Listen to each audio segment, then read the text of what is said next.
Hello दोस्तों, कैसे हैं आप। आज की कहानी का नाम है मायरा। सुधीर अपनी पत्नी से बोला, तुम हमारे बेटे की शादी होने वाली खुशी का मौका है, मगर तुमने ये मुंह क्यों लटका रखा है। संगीता उदास होकर बोली, आप तो जानते ही हो जी, मेरा भाई गरीब है, मजदूरी करके परिवार का पेट भरता है। सुधीर बोला, क्या हुआ, उसके बच्चे बड़े हो रहे हैं, जब वो कमाने लगेंगे तब उसके भी दिन बदल जाएंगे। पत्नी करवट बदल कर दूसरी तरफ मुंह फेरते हुए बोली, आप नहीं समझोगे जी।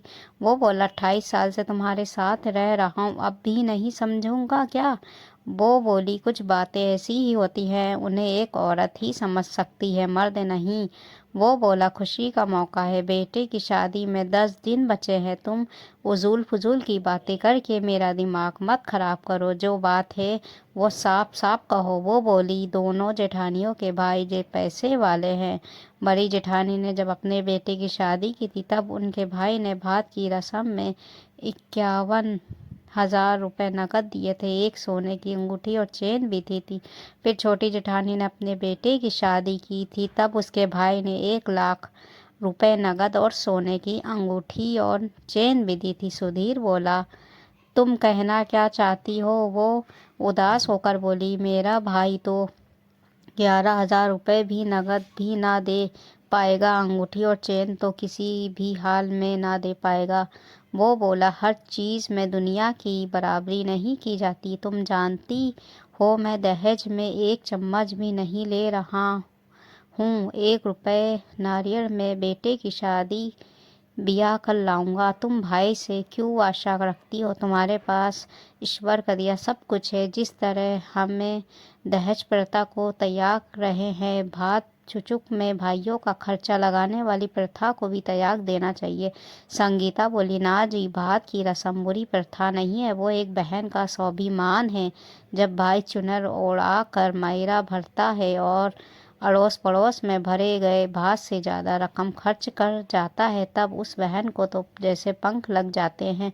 वो मोहल्ले की सारी औरतों के सामने अकड़ कर चलती है, ससुराल में उसकी मायके का रौब बढ़ जाता है। सुधीर बोला, मैं नहीं मानता इस बात को, मेरी नज़र में भात छूचक भी एक तरह का दहेज ही है, मायके पर अनावश्यक रूप से डाला गया बोझ ही है। संगीता बोली, आप नहीं समझोगे जी, आप मर्द हो। मैं तो ये सोच कर डर रही हूँ कि मेरा भाई एक गरीब की तरह मायरा भर कर जाएगा, तब परिवार और मोहल्ले की औरतें मुझ पर हंसेगी, बात बनाएगी कि मैं कंगालों के खानदान से हूँ। कहते वह संगीता की आंखों में आंसू आ गए। सुधीर कुछ ना बोला, मगर वो सोच रहा था कि कैसी औरत है, दहेज ना लेने के लिए तैयार हो गई, मगर भात की रस्म से में इसे भाई से भी बहुत कुछ चाहिए। सारे मोहल्ले में इसे भाई का नाम सबसे ऊपर चाहिए। जब शादी के 7 दिन बचे थे, तब संगीता पति के साथ भाई को भात का न्योता देने गई। वो भाई को तिलक लगाते वक्त यही प्रार्थना कर रही थी कि एक कान्हा, जिस तरह तुमने नरसिंह जी का साथ देकर नानी बाई की लाज रखी थी, उसी तरह मेरी भी लाज रखना। मगर संगीता जानती थी कुछ नहीं होने वाला, कलयुग में चमत्कार थोड़े होते हैं। वो भाई को भात का न्योता देकर वापस आते समय भी उदास ही थी। फिर वो दिन भी आ गया जिसका हर बहन बेसब्री से इंतज़ार करती है। उसका भाई भात लेकर घर की चौखट पर आ चुका था। संगीता अपनी छोटी जेठानी से बोली, दीदी जल्दी करो, भाई दरवाजे पर खड़ा है।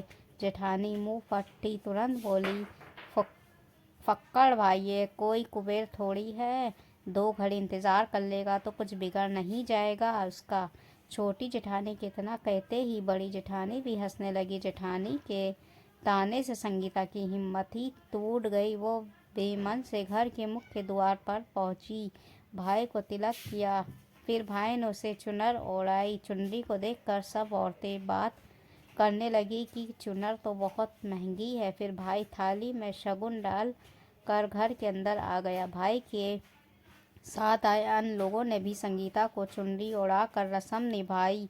बाकी की भात की रहन पुरुषों के बीच निभाई जाने वाली थी। भात में लाए गए गहनों को देखकर संगीता की जेठानियों सहित मोहल्ले की सारी औरतें चकित रह गईं। गहने में सोने की अंगूठी, चेन, मांग टीका, सुंदर सी नथ और एक सुंदर सा हार भी था। ये सब देखकर जेठानियाँ तो जैसे जन भुन गई थीं। नाक चढ़ाकर कहने लगी, नकली होगा। इतने में पुरुषों के बीच किसी ने खड़े होकर कहा, भात में भाई द्वारा 2 लाख कन्ये 51,000 रुपये नकद दिए गए हैं। इतना सुनते ही जेठानियों के मुंह बंद हो गए और संगीता तो बावरी सी हो गई। उसे समझ में ही नहीं आ रहा था कि ये सब क्या हो रहा है। वो सोचने पर विवश हो गई थी, भाई के साथ कौन सा कुबेर का खजाना आ गया जो भात में लाखों रुपए खर्च करके सबके मुंह बंद कर दिए। वो सोचने लगी कि कहीं भाई ने खेत की सारी जमीन तो नहीं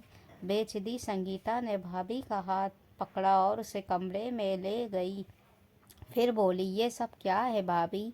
तुम लोगों ने जमीन वमीन बेचकर तो ये सब नहीं किया ना? सच बता देना, अगर ऐसा किया है तो मैं कभी भी खुद को माफ नहीं कर पाऊंगी और जाते वक्त सब कुछ आपको वापस लौटा दूंगी। मुझे नहीं चाहिए ऐसा भात। फिर भाभी ने संगीता के कान में ऐसा कुछ कहा कि उसे सुनकर वो हंसने लगी। फिर हंसते हंसते उसे रोना आ गया। रात को जब वो पति के साथ कमरे में अकेली थी तब बोली, एक बात कहूँ? सुधीर बोला, क्या? अनपढ़ संगीता बोली, थैंक यू। वो मुस्कुराते हुए बोला, ये थैंक यू किस लिए?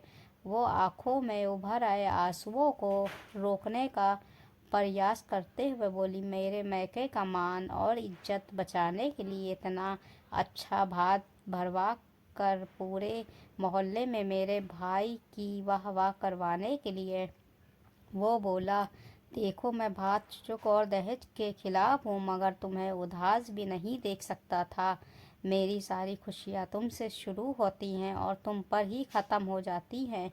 इसलिए मैंने पहले ही सोच लिया था कि भात की रस्म में मैं तुम्हारे भाई का 1 रुपया भी न लगने दूंगा। इसलिए मैं उसे 6 लाख रुपए दे आया था ताकि उन पैसों से वो तुम्हारा मायरा भर दे और मुझे इससे कोई नुकसान भी नहीं हुआ। सारे पैसे वापस मेरे घर पर ही आ गए और तुम्हारे मैके का नाम भी हो गया। संगीता रोते हुए बोली, आप बहुत बुरे हो जी। वो हंसने लगा। वो उसके कलेजे से लगते हुए बोली, अचानक खुशी देकर रुला देते हो। सुबह से मेरा दिल धक धक कर रहा था, आप मुझे पहले नहीं बता सकते थे क्या? सुधीर बोला, मेरी सारी खुशियाँ तेरे बहाने से हैं, आधी तुझे सताने से हैं, आधी तुझे मनाने से हैं। संगीता बोली, एक बात बोलूं? वो बोला, क्या? वो बोली, आप बहुत प्यारे हो जी। दोस्तों, ये थी हिंदी कहानी। हिंदी कहानी अगर अच्छी लगी हो या हिंदी कहानी आपको पसंद आई तो लाइक ज़रूर कर दीजिएगा। कल फिर हाजिर होंगे एक नई हिंदी कहानियों के साथ।